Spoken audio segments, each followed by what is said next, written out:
예, 캘거리 플레임스 보고 넘어가도록 하겠습니다. 캘거리 같은 경우에도 지난 시즌에 참 이 팀도 이제 좀 지난 시즌도 이제 조금은 플레이오프 마지막 가나 하다가 결국은 좀 어렵게 돼버렸죠.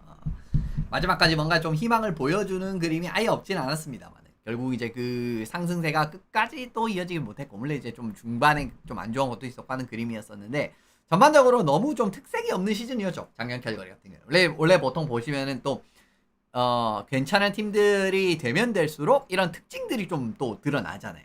체킹 게임에서 특징 장점이 있다라든가 아니면 부지런한 활동량을 자랑을 한다라든가 아니면 이제 아까 소개했었던 콜럼버스처럼 득점력에서 치명적인 매력이 있다라든가 아니면 수비에서는 기가 막히게 그죠? 뭐 예전 콜럼버스 같은 느낌이라든가 아니면 토토렐라 시전 필라델피아라든가 이런 그림 뭐 샷블락이라든가 수비 그냥 숨 막히는 그런 운영을 잘한다라든가 이런 특징이 있는데 캘거리는 아직까지 그런 특징을 논하기에는 좀 이른 단계인 것 같습니다. 예, 그래서 이제 좀 어중간한 느낌이 시즌 전반적으로 이렇게 이제 말씀을 쭉 이어졌다라고 말씀을 드리면 좋을 것 같고요. 그런 과정에서 결국은 플레이오프를 가지 못하는 좀 중위권, 중하위권 같은 느낌으로 시즌이 끝나버리고 말았죠. 이제 올해 같은 경우에는 좀 어떻게 더 도약을 할 수 있을지 아니면 올해까지 이제 조금 더 숨고르기를 하면서 전력을 다지게 될지 사실 지금 타이밍에도 이제 이런 부분 중요한데 한번 지켜보시면 좋을 것 같습니다. 이 팀을 선택을 해야 되는 이유는 저는 이게 제일 또 매력적인 것 같습니다. 캘거리 같은 경우에는 지금 아까 말씀드린 대로 뭐 경기력적인 측면에서는 좀 짚어드릴 부분이 크지는 않기 때문에 경기장을 정말 수놓은 붉은 물결 이게 캘거리 플레임스는 정말 상징적이거든요. 물론 빨간색 색상을 쓰는 NHL 팀들은 꽤 많죠. 그죠? 뭐 당장 생각나는 것만 해도 몬트리올이라든가 그리고 몬트리올 같은 경우에는 플레이오프 분위기도 그렇고 그리고 뭐 시카고도 있고 캐롤라이나도 있고 뭐 오타와 세너터스 같은 경우에 지금은 검은색이지만 예전에는 빨간색을 썼었고요. 이전 바로 직전까지만 해도 이렇게 빨간색을 쓰는 팀들은 꽤 있기는 한데 캘거리만큼 좀 시뻘건 느낌이 나는 팀은 또 별로 없단 말이에요. 이제 그런 부분에서 이제 좀 수놓은 붉은 물결이라고 이제 좀 말씀을 드려봤었고요. 서부 팀에서 유의하게 빨간색을 팀의 주된 색상으로 쓰는 팀입니다. 놓치지 않았을 거예요 아마. 조금 불안하긴 한데 말씀드리는 과정에서 시카고랑 캘거리 이렇게 두 팀밖에 없죠. 빨간색을 쓰는 팀이 메인 색깔을 빨간색을 쓰는 팀이 이런 과정에서 일단 말씀을 드리는 부분 왜 또 이제 색깔로 고르는 팀들도 계시잖아요. 왜냐면 이제 또 처음에 팀을 고르실 때는 사실은 뭐 굉장한 뭐 모든 걸 다 알고 이제 팀을 고르지 않지 않습니까 보통. 네, 이런 과정에서 이제 좀 정말 시뻘건 빨간색을 향연을 느껴보시고 싶다라고 하시면은 캘거리를 이제 단연 추천을 드리는 팀입니다.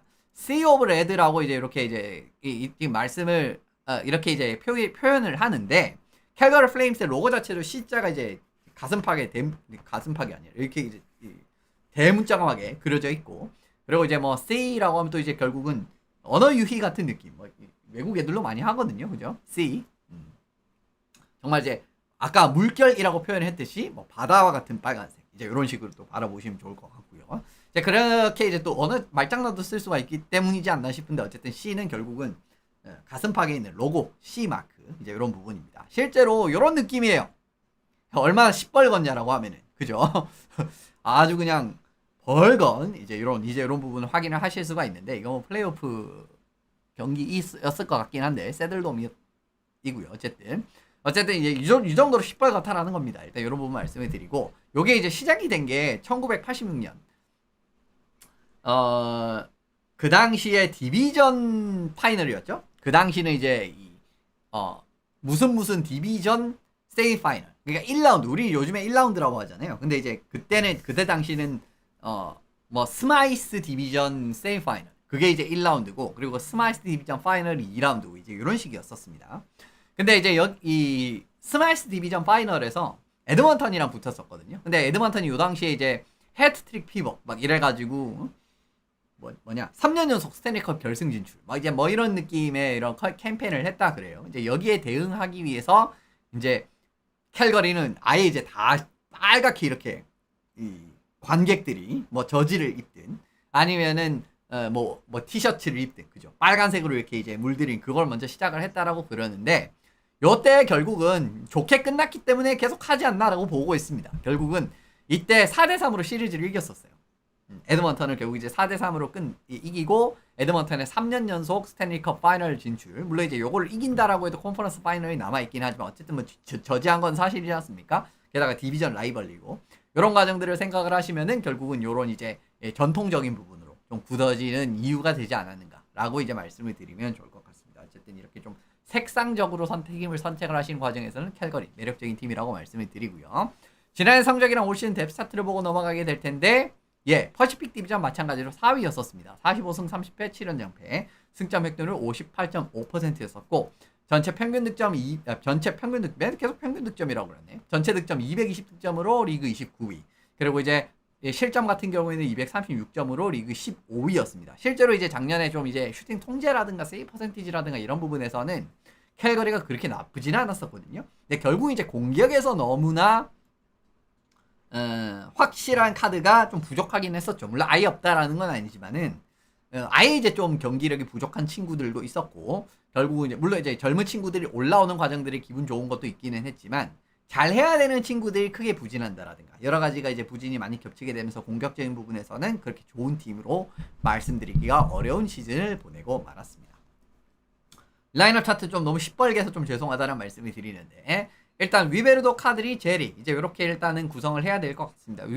위베르도는 결국 이제 어쨌든 카드리랑 라인을 맞춰야 될 것 같고요. 물론 이제 경기력이 좀 올라왔습니다. 예전에 비해서. 물론 플로리다 있을 때만큼 막 100포인트 그렇게까지는 이제는 기대를 하기가 힘들 것 같아요.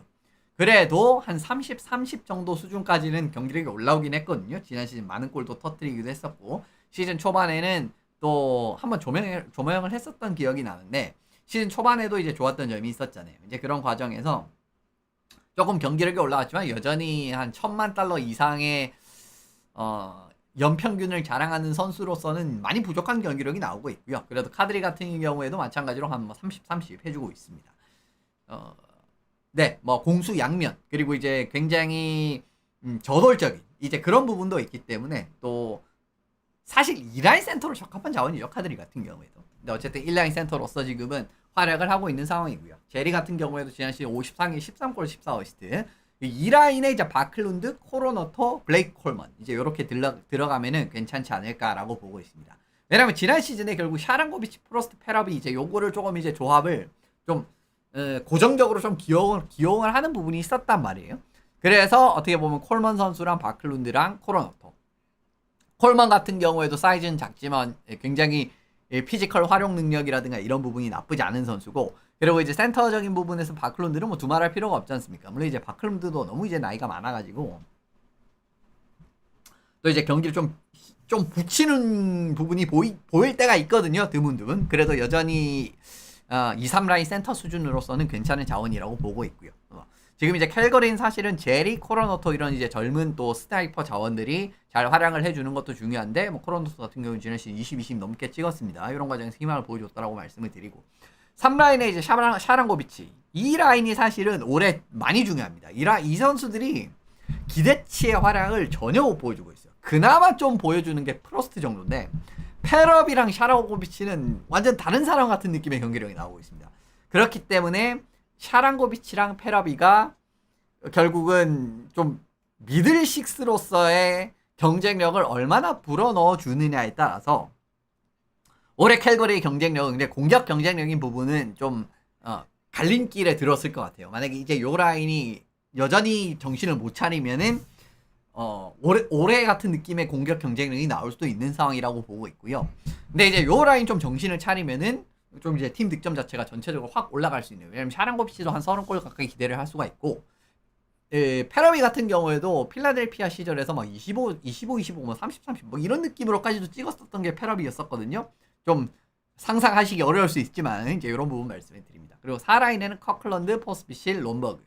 사실 포스피실도 이 역할을 좀 어떻게 줘야 될지 조금은 부분인데 물론 이제 4라인에 들어오는 게 지금 상황에서 어쩔 수 없지만 카드리 위베르도 포스피실이 경기력이 괜찮았거든요. 묶었을 때. 그 욕심으로 봤을 때는 포스피실을 이제 1라인에 넣고 싶긴 하지만 그렇게 되면 제리가 좀 떠버립니다.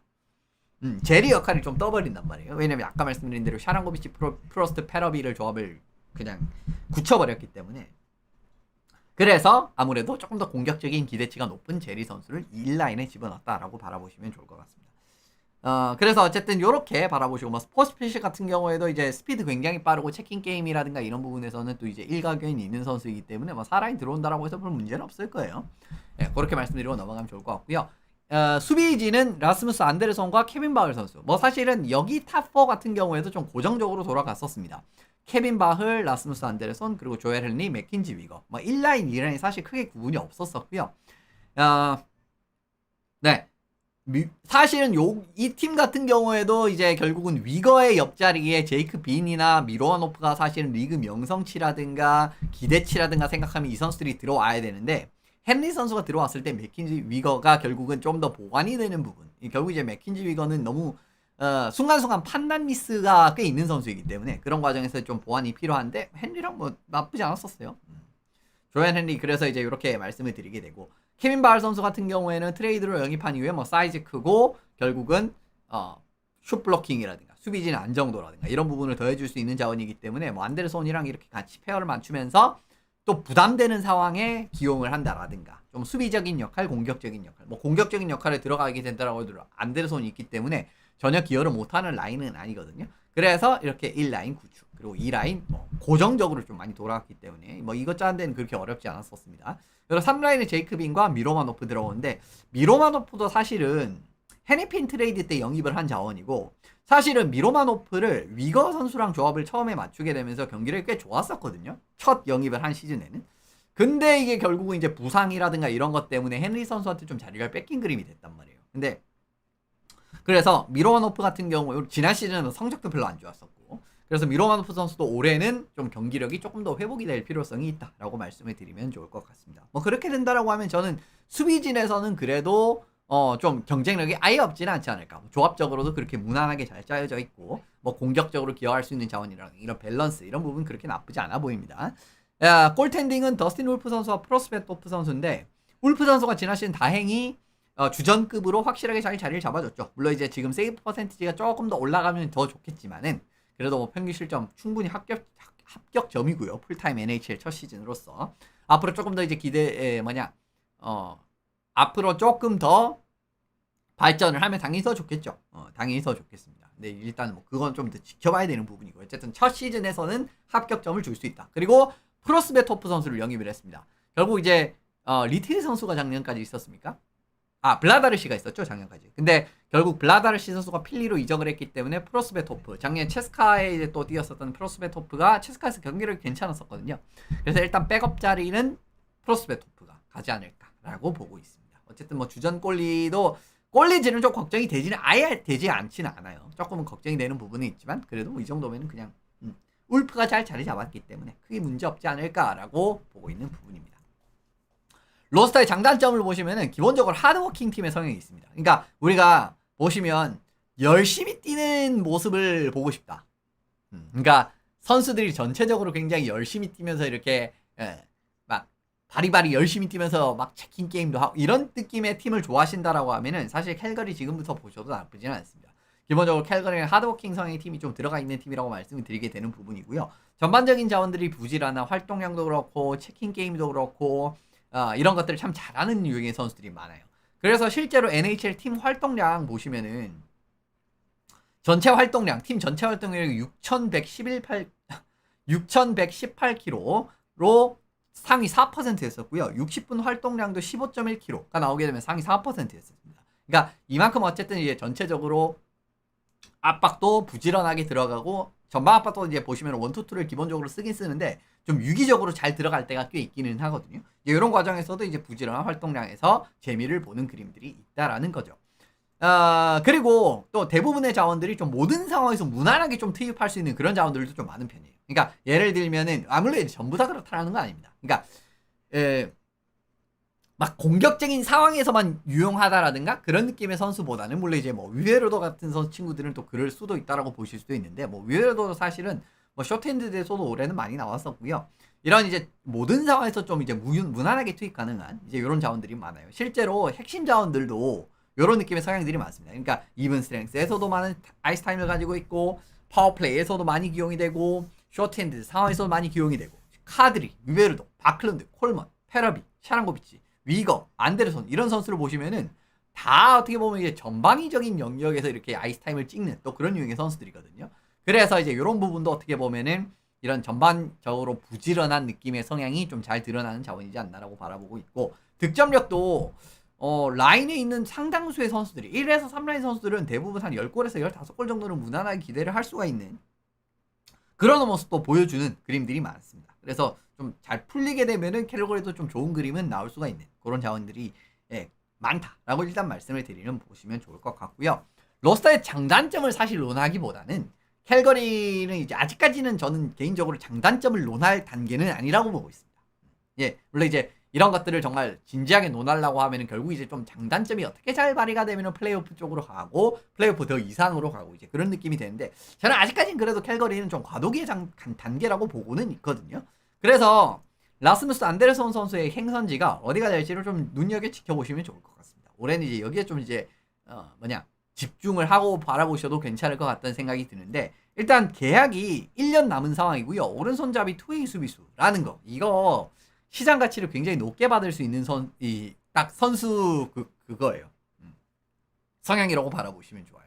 이제 그런 과정에서 말씀을 드리게 되는데, 일단 캘거리는 재건 계획, 이것도 이제 자주 말씀드린 내용이긴 하지만 캘거리는 좀 재밌게 팀을 다시 짜고 있는 팀 중에 하나거든요. 즉시 전력감도 받아오고 미래 자원들까지 같이 영입을 하면서 현재와 미래를 동시에 대비를 하는 팀입니다. 그러니까 예를 들면 뭐 시카고라든가 세너제이라든가 이런 팀들은 그냥 미래만 보고 달리잖아요. 그죠? 근데 여기는 직전감, 그러니까 당장 직전감으로도 이제 좀 길게 볼 자원들을 데려오고요. 그리고 미래 이런 픽이라든가 젊은 친구들 이런 이제 자원들까지도 이제 고루고루 받아오면서 좀 현재와 미래를 좀 동시에 대비하고자 하는 두 마리 토끼 같이 잡겠다라는 거죠. 실제로 최근에 트레이드 같은 경우에도 마르크 스트램 트레이드 하면서 케빈 바을이랑 레시니 선수 1라운드 픽 받았는데 레시니 선수를 뽑았어요. 뒤에 이제 레시니 선수를 말씀드릴 겁니다. 그리고 헤니핀 선수 트레이드로 보내면서 미로마노프 선수랑 또 1라운드 받았고요. 그리고 린드올름 선수 트레이드 보내면서 부주스테비치 선수랑 1라운드 받았는데 이걸로 이제 마트베이 그리딘 선수를 뽑았거든요. 그리고 토폴리 선수 또 내보내면서 사랑고비치를 받았기 때문에 이런 느낌으로 보시면 직전 자원, 그죠? 굉장히 어린 이제 1라운드 픽 들어가 있죠. 그리고 이제 부주스테비치 같이 굉장히 이 어린 유망주가 포함이 돼 있죠. 그리고 미로마노프라든가 케빈 바흐리라든가 샤랑고비치 같이 지금 당장 라인업에 딱 들어가가지고 힘을 쓸 수 있는 자원들이 있죠. 요런 느낌으로 지금 리빌링을 하고 있거든요. 최근에 받아온 자원들만 보시도 이런 게 확실하게 나올 수가 있습니다. 그래서 일단 안데르손 선수를 결국 트레이드로 내보내게 올해 거의 기정사실화되는 현재 상황에서 결국은 요 선수를 내보내면서 얼마나 좋은 리턴을 받아올 수 있을지 여기에 좀 주 목적을 바라보시면 좋을 것 같아요. 그리고 실제로 이제 최근에 트레이드로 내보내는 자원들에서 이런 모습들을 많이 보여줬던 게 결국 캘거리이기 때문에 이 말씀을 한 번 더 드립니다. 영스터 탑3를 보고 넘어가시는데, 뭐 아시는 분들이 잘 알고 계시겠지만 제인 파레크 선수, 그죠? 어머니가 한국 분이시죠? 그래가지고 한국계 선수라고 많이, 물론 이제 저는 사실 한국계에 대한 의미를 그렇게 크게 많이 두고 있지는 않습니다만은 어쨌든 제인 파레크 선수는 진짜 재능입니다. 진짜 NHL 슈퍼스타급 재능을 가진 선수고, 지난 시즌 세기노에서 61경기 33골 74어시스트 100포인트 이상 찍었었습니다. 30골 이상 득점을 했고요. 정말 압도적인 공격 상한치를 지닌 수비수입니다. 진짜 이 선수는 슈팅 기어, 그 다음에 스틱 핸들링, 사이즈, 그 다음에 역습 가담, 그 다음에 공격을 끌어나갈 수 있는 능력이라든가 패싱 능력, 이런 부분에서 공격에서 진짜 압도적인 상한치를 가지고 있고, 일부 선수들이 아니라 일부 호사가들은 케일 머카 이후에 최고의 재능이다 까지 말씀을 하시는 분들이 계실 정도예요. 공격적으로 바라봤을 때. 그래서 이제 이 부분에서 굉장히 대단한 선수라고 말씀을 드리게 되는 부분이고요. 레시니 선수, 아까 이제 그 영입 자원에서 살짝 나왔었죠. 이 선수는 센터 자원이고 빅토리아에서 이제 62경기 26골 62어시스트를 올린 자원이었습니다. 굉장히 높은 기량을 가지고 있고요. 기술적으로 완성도가 뛰어납니다. 그리고 이 선수도 공격 수비 모두 이제 투웨이 센터 기질을 가진 선수라고 바라보시면 좋을 것 같고요. 마지막 센터 자원으로 컬렌 퍼터 선수 말씀을 드리는데, 지난 시즌 ASU에서 35경기 애리조나 주립되죠, 그죠? 35경기에서 13골 9어시스트 기록을 하면서 이 선수 스케이팅이 진짜 좋아요. 스케이팅은 이미 이제 NHL에서도 최상위급이다라고 이제 말씀을 하시는 분들이 계실 정도로 스케이팅이 좋고요. 그리고 창의성 같은 부분에서 좋은 모습을 보여주기 때문에 또 공격에서 이제 좀 액센트를 줄 수가 있는 예, 이런 선수라고 바라보시면 좋을 것 같습니다. 그래서 어쨌든 뭐 꽤 좋은 뭐 유망주 선수들도 좀 있는 부분이다라고 말씀을 드리고 탑3 자원들이 파레크 같은 경우에는 NC의 탑티어 그 공격력을 가진 수비수, 레시니는 투웨이 센터, 그리고 이제 포터 같은 경우도 굉장히 뛰어난 스케이팅을 바탕으로 경기를 풀어나가는 성향의 자원들이니까 이제 이런 자원들을 말씀을 드리면 좋을 것 같습니다. 근데 좀 약점도 물론 이제 유망주 선수들이 다들 그렇긴 하지만 좀 약점도 큰 편이긴 해요. 파레크 같은 경우에는 피지컬 활용도가 그렇게 좋은 선수는 아니고요.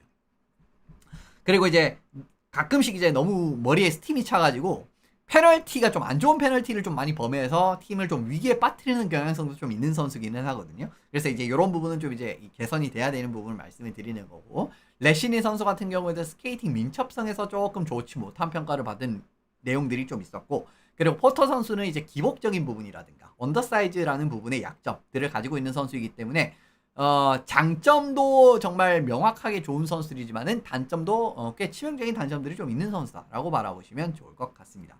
그리고 아까도 보셨지만은 좋은 이제 뭐 젊은 자원들이 아예 없는긴 않기 때문에 앤드루 바샤 그리고 마트베이 그리딘 이제 이런 선수들도 뭐 각각 상위 라운드에 뽑은 자원들이고요. 로스트 한 자리도 확보를 할 수 있을 가능성이 있는 선수들이라고 말씀드리면 좋을 것 같네요. 조만간 수비진에서 어쨌든 계약 만료자들이 발생이 되는 상황이기 때문에 안데르손, 제이크빈, 미로와노프 선수가 올 시즌 끝으로 계약이 만료가 됩니다. 그러면 이제 뭐 제인 파르크 선수 자리가 뭐 무난하게 한 자리가 또 나오는 그림이라든가 이런 것들이 나올 수가 있기 때문에 말씀을 드리게 되는데 어쨌든 천천히 부주스테비치도 집어넣을 수가 있는 상황이 되게 되고요. 이제 이렇게 바라보시면 좋을 것 같습니다. 마지막으로 주목해야 될 선수를 보고 마무리를 지을 텐데 이 선수입니다. 조엘 베르비. 지난 시즌 결국 이제 프로스트랑 페러비를 한꺼번에 데려오는 정말 또 과감한 선택을 또 이제 했던 게 캘거리였었는데 전혀 기대에 미치지 못했었습니다. 지난 시즌 필라델피아에서도 사실 경기력이 50경기에서 8골 11어시스트에다가 역할도 뜨는 그림이었고 강점도 별로 발휘가 되지 않고 이런 그림이었었는데 캘거리에서도 31경기에서 3골 3어시스트밖에 올리지 못했기 때문에 기대에 전혀 부응하지 못하는 결과가 나와버렸습니다. 실제로 페러비 선수가 시즌별 경기당 포인트를 바라보시면요. 20-21 시즌은 0.33, 0.36 둘 다 괜찮았죠. 근데 뭐 이제 21-22 시즌 같은 경우도 0.27, 0.27 뭐 괜찮았습니다. 그 다음 시즌도 0.29, 0.18 두 개 합치면은 거의 한 0. 한 6, 7, 6에서 7 사이가 나오니까 그죠? 괜찮잖아요. 뭐 0.5에서 0.6 정도는 계속 나오고 있지 않습니까? 그리고 이제 지난 시즌 23-24 시즌까지만 해도 0.34 어시스트에 0.27 그러니까 뭐 0.3골 0.3골 0.3 어시스트 정도 그러니까 경기당 0.6포인트 정도로 뽑아주는 그런 그림을 보여줬었는데 뭐 지난 시즌 0.17 0.14가 나왔습니다. 절반으로 뚝 떨어졌거든요. 요런 과정에서 일단 시즌 이 생산력적인 측면에서 문제가 나왔다라는 거. 그리고 페르비 선수가 사실은 리그 들어오기 전에 가장 큰 강점은 스피드랑 활동량적인 부분에 강점이 있다라는 부분이었었어요. 근데 이러한 강점이 NHL 레벨에서 그렇게 잘 나오지도 않고 있고 지난 시즌은 더더욱 잘 안 나왔었습니다. 지난 시즌 페러비 선수의 스케이팅 확률 측정치를 바라보시면은 탑스피드 35.8km밖에 안 나왔었고요. 35.08km. 당연히 이제 하위 50%입니다. 그리고 32km 이상 가속 같은 경우에도 78회밖에 기록을 하지 않았기 때문에 상위 42%였거든요. 그래서 이런 것들은 참 답답하죠. 언더사이즈 성향의 선수고 그리고 이 선수는 영리함으로 승부를 하고 하는 선수인데 결국 이제 스케이팅 게임이 또 이제 받쳐지지 않고 게다가 이제 뭐 필립 때는 그래도 포인트라도 착실히 잘 뽑아주는 모습이 나왔지만은 지금 캘거리에서는 그런 모습 나오지 않으면서 이제 좀 안 좋은 그림이다라는 겁니다. 그리고 아까도 말씀드렸지만은 현재와 미래를 동시에 고려한다고 말씀을 드렸지 않습니까? 그러한 카드였거든요. 실제로 페러비랑 프로스트랑 페러비도 그런 선수들이었단 말이에요. 결국 이제 우리의 미들식스 같은 느낌에서 핵심 피스로 쓰겠다라는 느낌의 의지가 있었던 자원이었었는데 아직까지 어쨌든 계약이 27, 28 시즌까지 꽤 많이 남은 상황이거든요. 그러한 부분을 생각을 해보셔도 페러비 선수가 무조건 경기력을 다시 회복을 해야 됩니다. 근데 그게 좀 쉽지는 않아 보이기는 하는데 일단 어쨌든 그렇게 이제 말씀을 드리고 마무리를 지어보면 좋을 것 같고요. 어쨌든 캘거리는 착실히 좋아지고 있는 팀이다라고는 말씀을 드릴 수가 있을 것 같습니다. 올해 같은 경우에도 이제 냉정하게 말씀드리면은 좀 높은 위치에서 시즌을 마무리할 가능성은 그렇게 높아 보이지는 않습니다만은 그래도 이제 지금 크레이 콘로이 GM의 이런 전반적인 팀을 꾸리는 그림이라든가, 그죠? 그리고 큰 그림을 그리는 모습들이라든가 이런 그림 자체들은 그렇게 나빠 보이지는 않거든요. 그리고 실제로 젊은 자원들이 지금 하나 둘씩 확실한 자원으로 자리 잡는 자원들을 조금씩 더 생기고 있고요. 그래서 앞으로 1, 2년이라든가 조금 더 이제 기다리셔야 하실 수도 있겠지만은 그래도 어쨌든 이제 이 마련된 젊은 자원 그리고 이제 지금 마련된 핵심 피스들을 바탕으로 젊은 핵심 피스들을 바탕으로 다시 올라가는 그런 그림들 한번 기대를 해보도록 하겠습니다. 어쨌든 오늘은 여기서 마무리를 지어보고요. 예, 다음 시간에 다시 또 찾아뵙도록 하겠습니다.